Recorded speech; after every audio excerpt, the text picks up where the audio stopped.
நம்ம ஃபகத் ஃபாசில் அண்ணாவும் வடிவேல் சார் இவங்க 2 பேரும் சேர்ந்து நடிக்கிற மாரிசன் படம் இருக்குல்ல, இந்த படத்தை வர ஜூலை 25 தியேட்டர்ஸில் ரிலீஸ் பண்ண போகிறாங்க.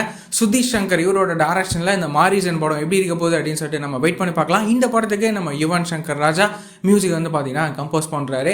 அதுக்கப்புறமா நம்ம சியான் விக்ரம் சாரோட 63வது படத்தை மடோன் அஸ்வின் இருக்கார்ல, அவர் தான் வந்து டைரக்ட் பண்ணுறாரு.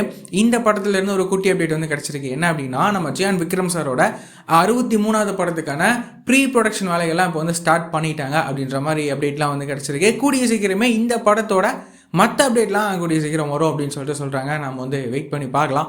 அதுக்கப்புறமா நம்ம சசிகுமார் அண்ணாவோட டூரிஸ்ட் ஃபேமிலி படம் இருக்குல்ல, இந்த படம் எந்த அளவுக்கு ஹிட் ஆனிச்சு அப்படின்னு சொல்லிட்டு நமக்கே வந்து தெரியும். ஆடியன்ஸே இந்த படத்தை பயங்கரமாக செலிப்ரேட் பண்ணியிருந்தாங்க. இந்த படத்தை வந்து பார்த்தீங்கன்னா அபிஷன் ஜீவிந்த் அப்படின்னு சொல்லிட்டு இவர் தான் வந்து டைரக்ட் பண்ணியிருப்பாரு.